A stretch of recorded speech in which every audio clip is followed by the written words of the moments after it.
Hi, I'm Zoe with the Calcasieu Parish Public Library, and today we're doing bookbinding.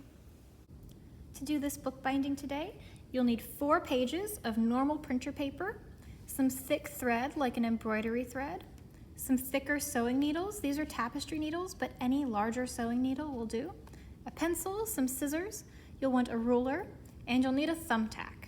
You can also have some decorative paper to use for covers, but this is optional. So the first thing you're going to need to do is take all of your printer pages and split them into quarters. Take your time and get them as even as you can, but you're going to end up with a stack of about 16 quarter pages. If you've decided to use decorative paper for your covers, you'll need 2 rectangles that are the same size as your booklet sheets. Next, we'll need to decide which edge will be the spine of your book. So on our example, this short edge is the spine, and I'm going to do the same thing today for this version. So this is the only time we're going to use a ruler. We're going to mark 2 centimeters in from the top and the bottom, and then we're going to connect those 2 little tally marks. Here we go. Now here's the cheat, so we don't have to measure anything else today. This is the line that marks how far in our holes are going to be when we puncture them for the binding. But we're going to fold this paper in half, hot dog style, 3 times. 1,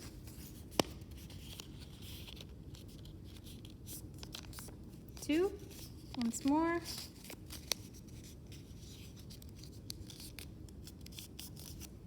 and 3. So when I unfold it, I'm going to use the intersections of our first line and our folds to mark exactly where the holes need to be. I'm going to take my pencil and I'm going to mark this first intersection right here. I'm going to skip the next one, mark the next one, skip one, mark one, skip one, mark one. So it should look like this.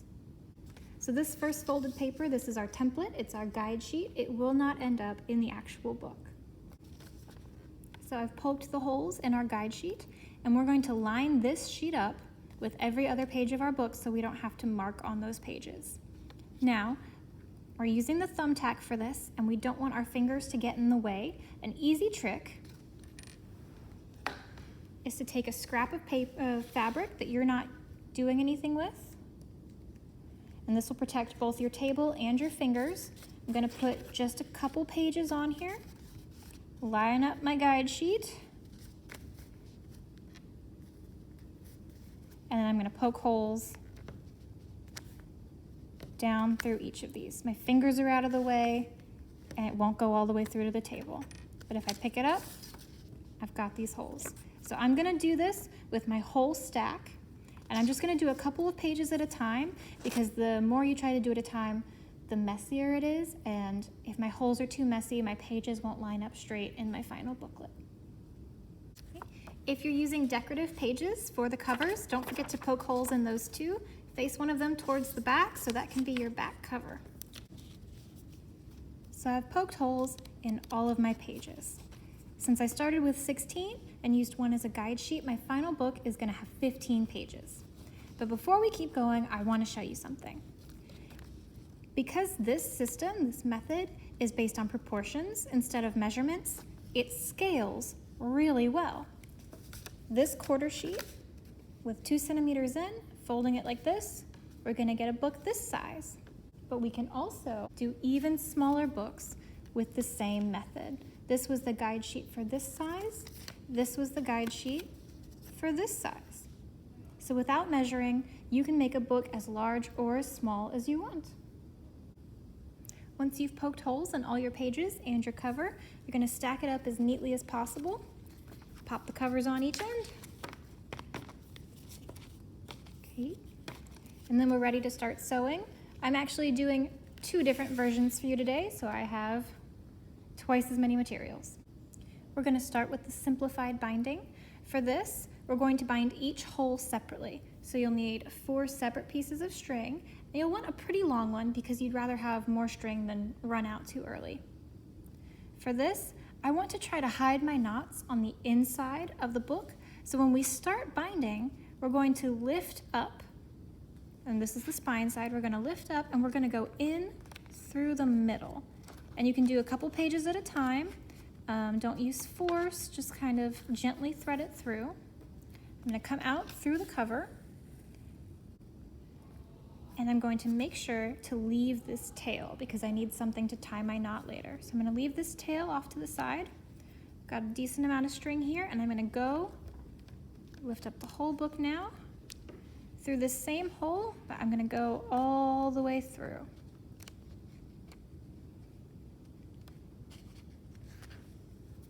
I'm going to come back out the top here. If at any point it's difficult for you to push your needle through these pages, you can use a thimble, something like that, or you can gently press it against the table. Don't hurt yourself trying to do this. Okay, so there's my first loop. It's holding my spine together. I'm going to do this a couple more times, going through the same hole. And after you've done it once or twice, you can see that it gets easier.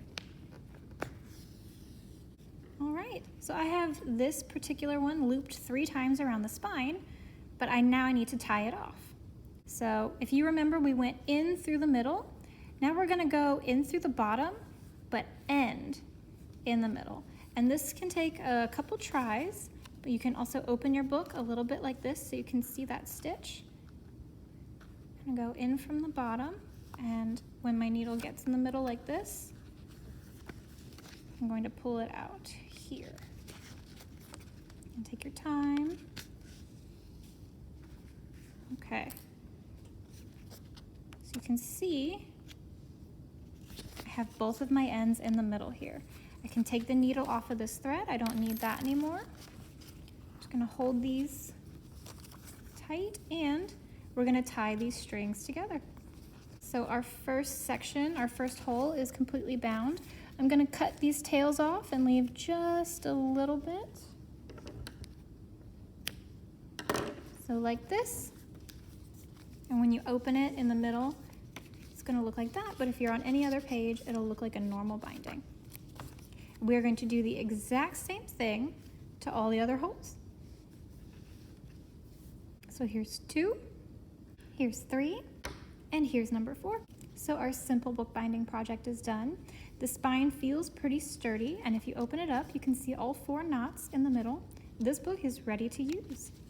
Now, if this was a little bit too simple for you, stick around, and we'll do traditional 4-hole bookbinding.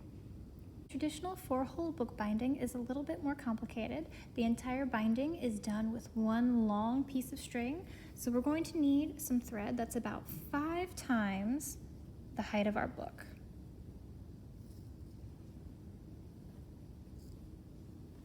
And you can estimate, don't have to measure it exactly, but it is better to have more thread than less.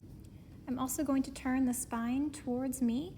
We have 4 holes here, and we're going to think of them as 1, 2, 3, and 4. Now, because this is more complicated, I want to remind you that I'm going to go slowly, and you can pause or replay sections of this video as many times as you need to. I've threaded my needle. We're going to get started. If you remember, with our last bookbinding project, we started in the middle so that we could hide our knot. We're doing the same thing here, but instead of starting on the first hole, we're going to start with hole number 2. So I'm going to sew upwards through the middle.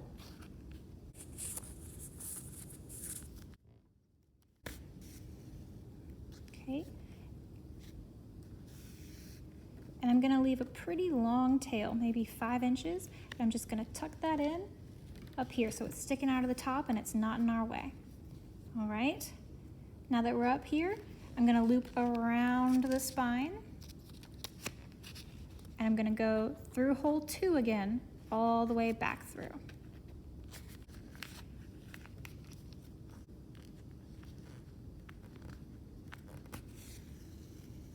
All right, we've got our first little loop here. Now that this one's done, we're going to move 1 hole over. This is hole number 3, and we're going to go down through the whole book. Okay.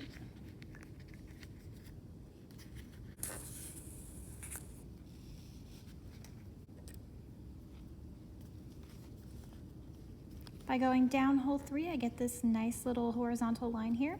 But now that I'm through, I'm going to loop around the spine and go down hole number 3 again.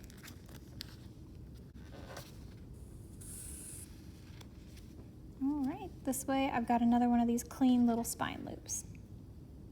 Okay,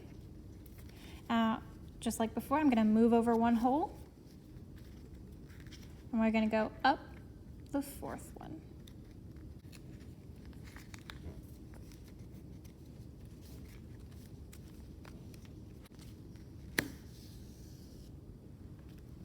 Okay, that gave us another one of these horizontal lines. And so just like before, now that we're here, we're going to loop around the spine and go through that hole a second time to get that really clean spine loop.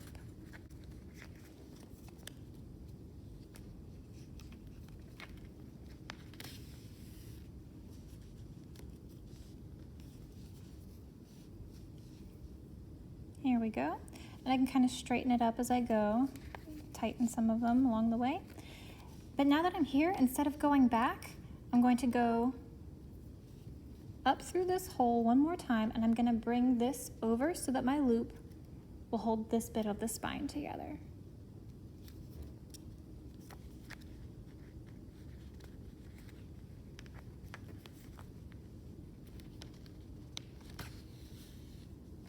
Here we go. All right. Now that we've got this bottom loop done, we're going to come back the other way. We're going to go over back to hole 3 and go down through, all the way through the book. And I know this sounds really complicated and it doesn't seem to make a lot of sense at first, but once you do it a couple times, you start to recognize the pattern. Okay, so you can see I've got a series of straight lines around the spine as well as this horizontal line that will eventually go across our entire book. If I flip it over, I can see that I'm missing that line here, so you can see you move over to hole number 2 and you go up through the bottom of the book.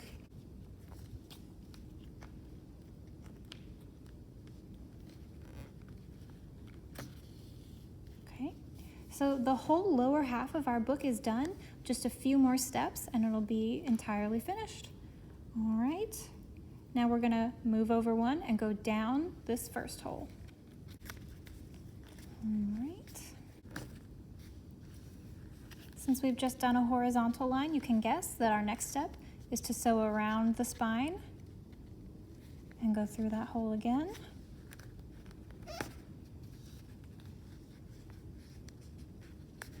So we've got that spine loop, and then since we're on the end, we're going to go around again, making sure that we have a loop on that top border.